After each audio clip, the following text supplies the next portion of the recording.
እንኳን ወደ ዩቲዩብ ቻናሌ በሰላም መጣችሁ። በዛሬው ቪዲዮአችን የምናየው እንዴት አድርገን ስክሪናችንን ሪከርድ እንደምናደርግና የተለያዩ ቱቶሪያል ቪዲዮዎችን እንዴት አድርገን እንደምንሰራ እና እንዲህ አይነት ቪዲዮዎችን እንዴት እንደምታዘጋጁ ማወቅ ከፈለጋችሁ እዚህ ቪዲዮ ላይ ሙሉ አሰራር ታገኛላችሁ።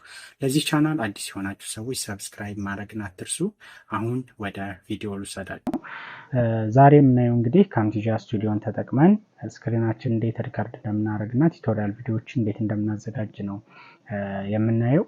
እንግዲህ ካምቴዢያ ስንከፍተው ኢንተርፌሱ ይሄን ይመስላል። እዚህ ጋር ኒው ፕሮጀክት የሚል አለ፣ ኒው ፍሮም ቴምፕሌት፣ ኦፕን ፕሮጀክት እና ኒው ሪከርዲንግ የሚል አለ። ዛሬ የምናየው ይሄን ፓርት ነው፣ ሪከርዲንግ የሚለው ማለት ነው። እና ይሄንን ክሊክ አድርገን ከከፈትን በኋላ ወደ ሪከርድ ማድረጊያ ቦታው ይወስደናል ማለት ነው።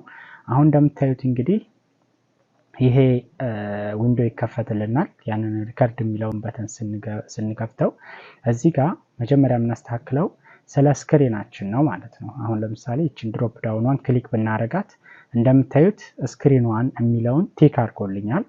ስክሪንዋን ማለት ሌላ ስክሪን ከሞኒተራችን ከኮምፒውተራችን ጋር ከተገናኘ ስክሪን ልንመርጥ እንችላለን ማለት ነው። አሁን በኔ ኬስ ዋን ስክሪን ነው ያለው፣ ስክሪን ዋን ብሏል።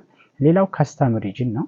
ካስተም ሪጅን ማለት ደግሞ ስክሪናችንን ሙሉ ስክሪኑን ነው ሪከርድ የምናደርገው ወይም ደግሞ የተወሰነች ቦታዋን ብቻም ሪከርድ ማድረግ እንችላለን ማለት ነው። እንደምታዩት ይሄ ዙሪያውን በዚች በነጠብጣብ የተከበበችው ሪከርድ ለማድረግ ሬዲ የሆነችው ቦታ ነች ማለት ነው።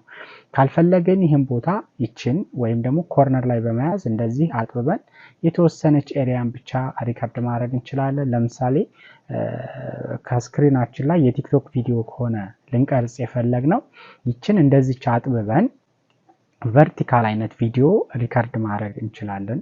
የተወሰነችውን የስክሪን ፓርት ብቻ ሪከርድ አድርገን ቪዲዮአችንን ልናዘጋጅ እንችላለን። ወይም ደግሞ ሙሉ ስክሪኑን እንደዚህ በሪከርድ በማድረግ ልናደርግ እንችላለን ማለት ነው። እዚሁም ድሮፕ ዳውኑ ላይ ዋይድ ስክሪን የሚላለታች እንዲሁም ዳይሜንሽናቸው አስፔክት ሬሾ ተቀምጦልናል።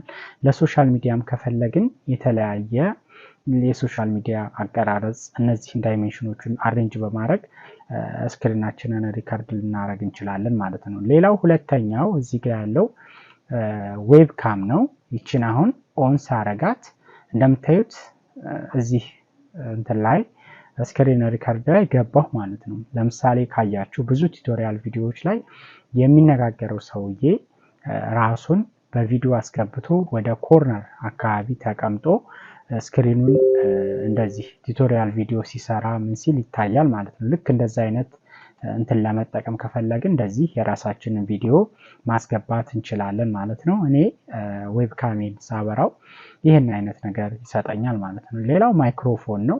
እዚህ ጋር የተለያየ ማይክሮፎኖችን ልንጠቀም እንችላለን። በእኔ ኬዝ አሁን ይችን ማይክሮፎን ነው እየተጠቀምኩ ያሉት። ሌላም ማይክሮፎኖች ካሉ ይችን ድሮፕ ዳውኗን ክሊክ በማድረግ ማይክሮፎን ልንመርጥ እንችላለን ማለት ነው።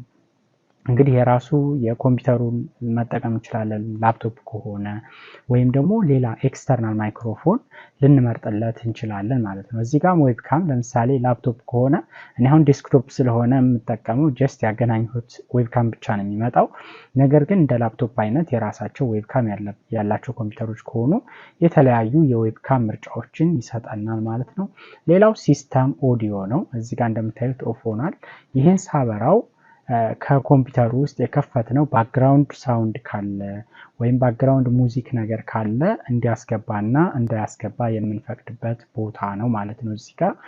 እና እዚህ ላይ ብዙ ጊዜ ኦፍ ብናደርገው ጥሩ ነው። ምክንያቱም ሳናስበው የሆነ ሳውንድ ካለ ሪከርዱን ሊረብሽብን ስለሚችል ኖቲፊኬሽኖች የሚገቡ ከሆነ እነዛ ነገሮች ስክሪናችንን ወይም ደግሞ ሪከርዳችንን ሊረብሹብን ስለሚችሉ ብዙ ጊዜ ኦፍ ማድረጉ ተመራጭ ነው። ነገር ግን የምንፈልግ ከሆነ ደግሞ መብራቱን የምንፈልገው ከሆነ ኦን አድርገን የተለያየ ባክግራውንድ ሳውንድ ነገር ከፍተን ሪከርዳችንን ልናስጀምር እንችላለን ማለት ነው።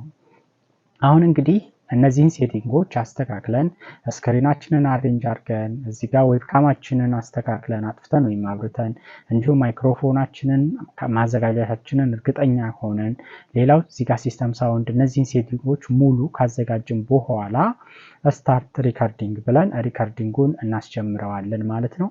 ስታርት ሪከርዲንግ አልኩት። አሁን ልክ ስታርት ሪከርዲንግ ስለው ከ3 እስከ 1 ቆጥሮ ሪከርዱን ያስጀምርልኛል ማለት ነው። ካምቴዢያ ስቱዲዮን በመጠቀም እንዴት ስክሪናችንን ሪከርድ እንደምናደርግ ያው በዛሬ ቪዲዮ አይተናል። በቀጣይ ደግሞ ሙሉ የካምቴዢያ ስቱዲዮን የቪዲዮ ኤዲቲንግ ቱቶሪያል ይዤ እመጣለሁ። ያላችሁን ማንኛውንም አስተያየት ወይም ኮመንት ሴክሽን ላይ አስቀምጡልኝ። በቀጣይ ቪዲዮ እስከምንገናኝ መልካም ቆይታ